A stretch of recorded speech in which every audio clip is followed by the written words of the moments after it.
monks and thinking like a monk can actually apply to your daily living. No, seriously. I mean, think about it. No technology, sleeping on the floor, giving everything away, focusing on meditating all day. Yeah, I mean, that's something we could all do all day, right? I struggled to meditate more than 15 minutes without falling asleep. I have legit tried to meditate and got caught napping.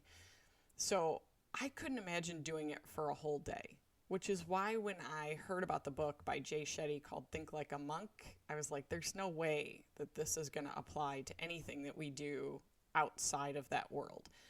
And to my surprise, it impacted my thinking more than a lot of other books I've read in the last couple of years. And so what I want to do today is just walk you through what I got out of the book, some of my thinking, and see if it might apply to you.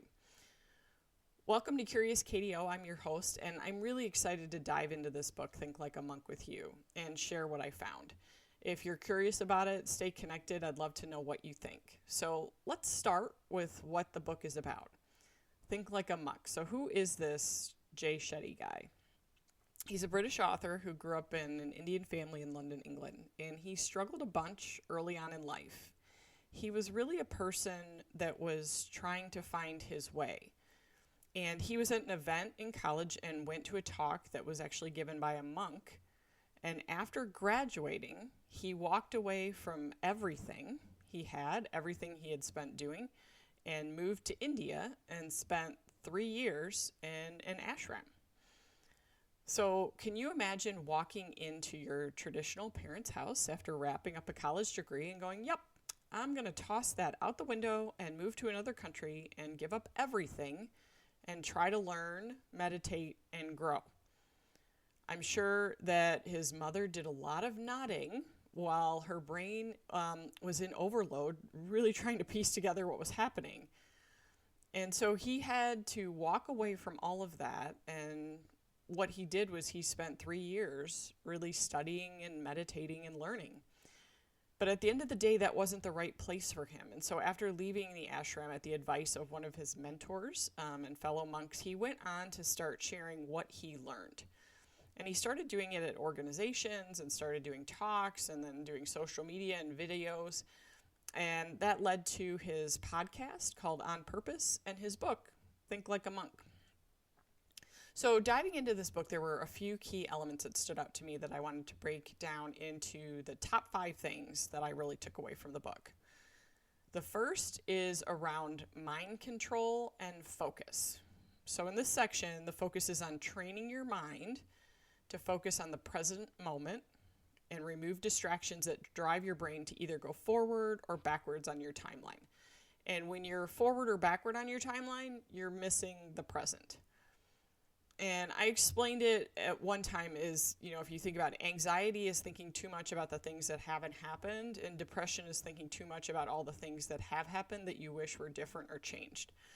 And so what it's doing is it's trying to find this place in the middle. You can't control things that have happened because they've happened, and you can't necessarily think about all the things that might happen or adjust that. And so the focus on the future or the past really robs you of what is happening in the present. I mean, think about that. How often have you sat there and really just thought about the exact moment that you're in, not really thinking about anything before or after? And so Jay talks in his book about focusing and refocusing your brain. So to quote him, he says, focus on the root of the problem, not the symptoms. Oftentimes people focus on the wrong things when they're trying to figure out an issue or a problem in front of them, and they try to address the symptoms. How often have we heard the phrase, like you're putting a Band-Aid on something that doesn't need a Band-Aid? We see this happen a lot, let's say, like in healthcare. If you don't eat right, stay healthy, exercises, you get diseases like heart disease or diabetes. And doctors can treat the symptoms of those, but if you don't change the root of the problem, what you're eating, how much you're moving, how active you are, or even the genes that you were born with to some degree and how you modify and change those genes to put you in a healthy space, you're really only treating the symptoms of the disease and not really the core of what might change it long term. And so Jay talks about, where your attention goes, your energy flows. That's a really good quote that I liked from his book. And what it means is the more you focus on things that make you anxious or dissect things in the past over and over, you might be missing what's in front of you at the expense of those feelings. And so think about where your attention goes. Think about the last 24 hours of your day. How much were you present in that exact moment? How much were you spent worrying about something you said or did, or worried about something that's coming up that you have to deal with? And what did you miss by not being in that moment? I think that's a great takeaway for you to think about just a little bit during the day. The second big element that stuck with me was around self-discipline and resilience. And in this section, Jay really focuses on how monks are able to be so disciplined and apply that to their lives, and what it means when it becomes, a resilient effort or something that you're able to do over and over.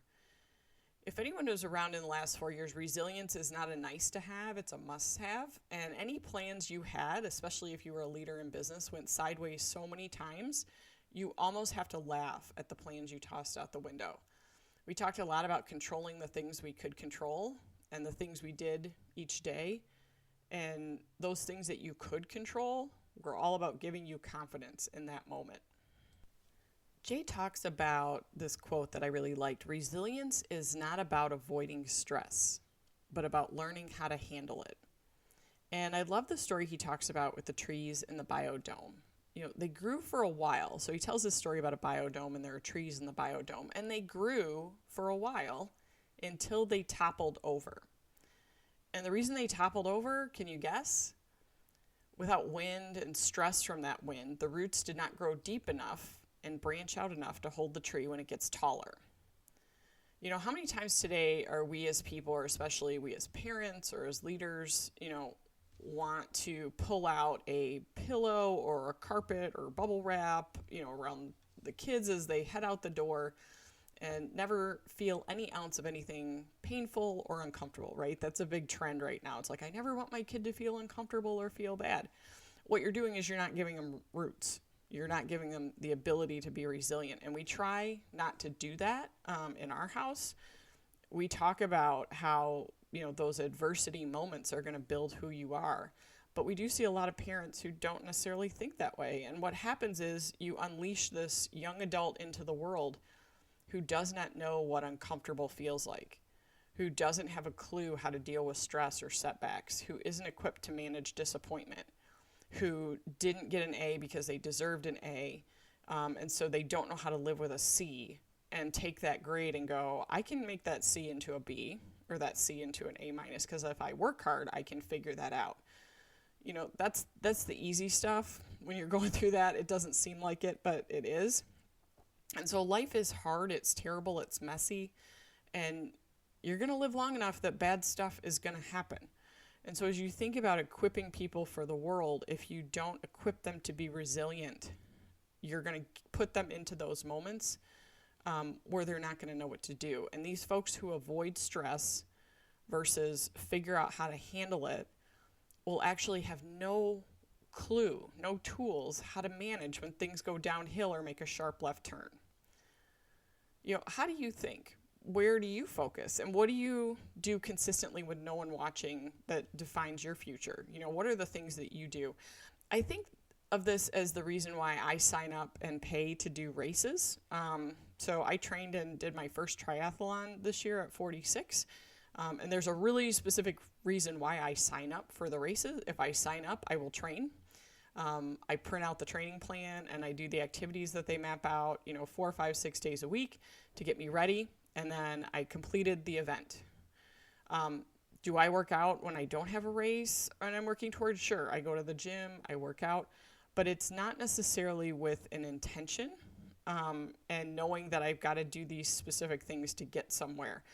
And no one can tell me to go on a run or a bike or a swim. I have to do it myself. And what happens when you have the I'm too tired discussion with yourself? You can always find an excuse to say no. The question is, are you going to put stress on yourself and try to do something? And when I say internally that no is not an option, guess what? I get on my suit or my running shoes, or I get on a bike and I go.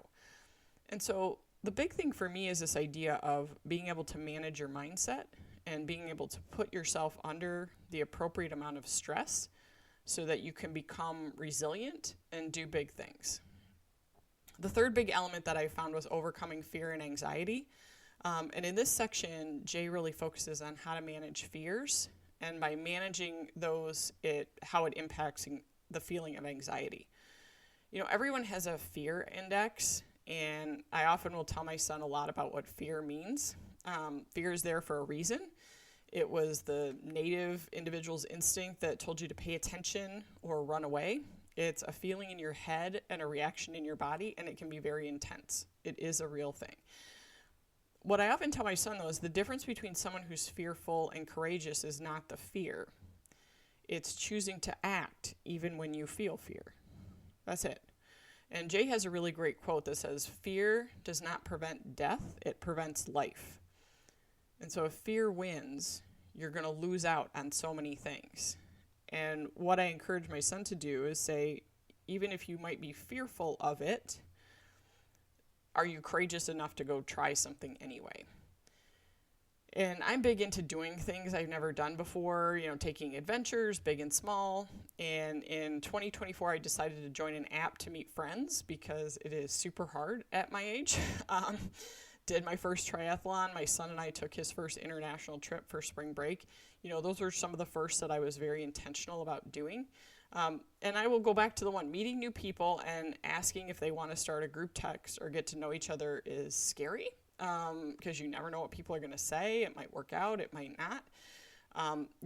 Triathlon races where my husband said that my grandma bike with the basket in the front would not work, and I had to get really comfortable on a racing bike and going fast and working through that to get comfortable for the 12 and a half miles I had to ride. Or traveling international alone with my 10-year-old and planning all the things with no adult backup, no help, things like that.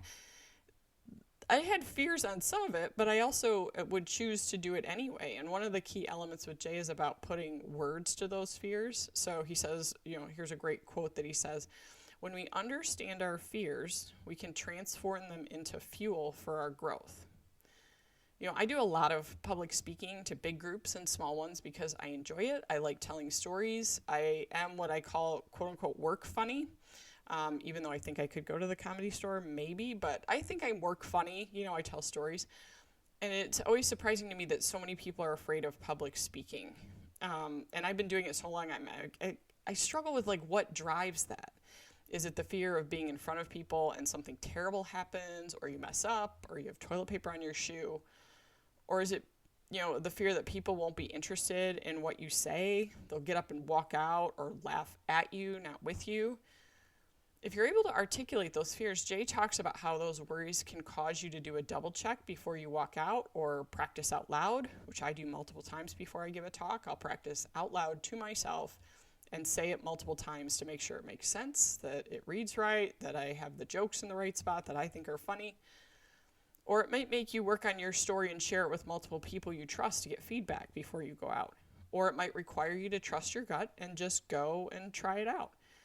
It's one of those things that if you can articulate what's driving that fear, oftentimes you can find ways to mitigate it. The fourth element that really stuck with me was understanding and managing the ego. We all have an ego, but like Star Wars, some parts of the Force are light and some are dark, and we as people have both. Think about what you believe about your success. If you've had success in an area of your life, did you get there 100% all you? You're amazing, you did everything yourself, and it was all you. Big ego.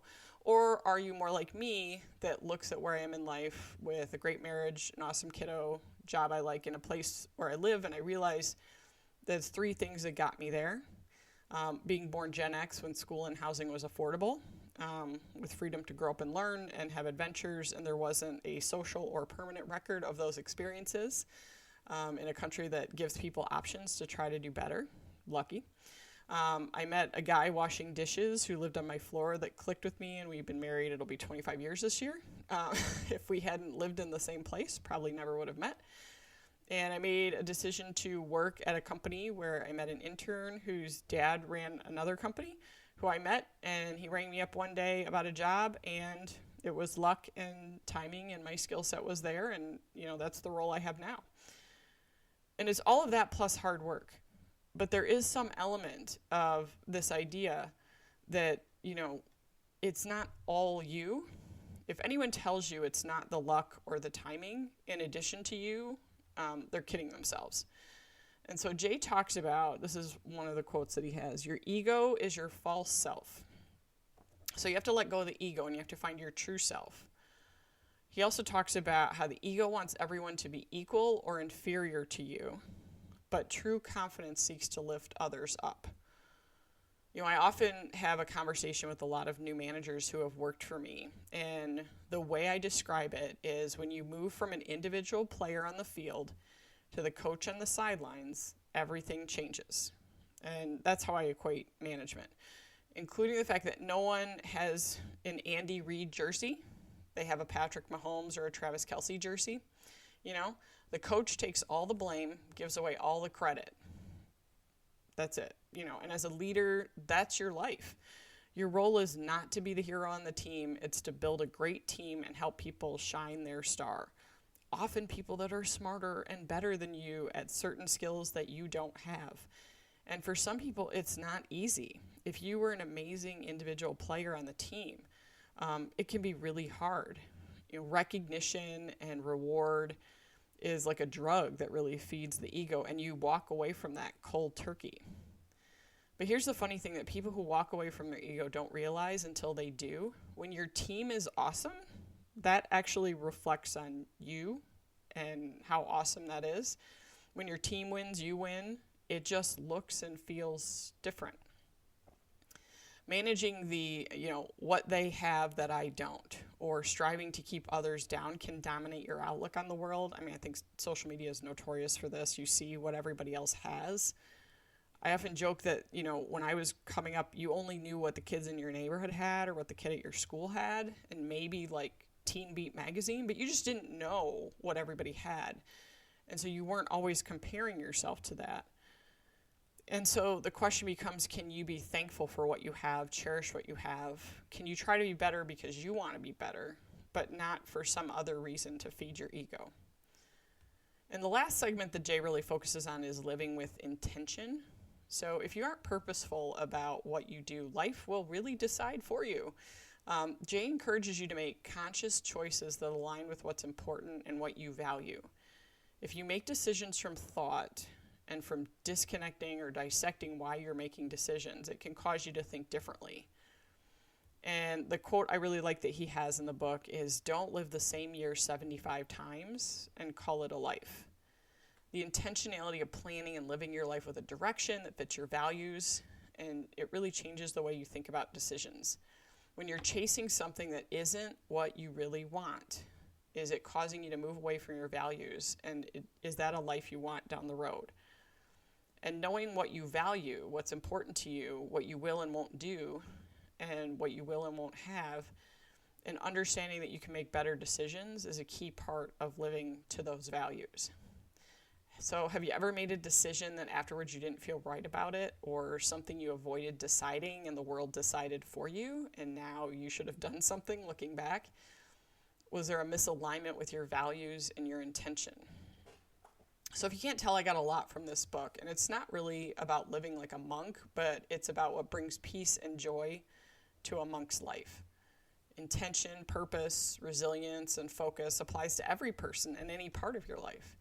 If you treat dinner time with the family with intention and purpose, focused on the stories of the day, would that change, if everyone's on a device, or is there a missed opportunity there?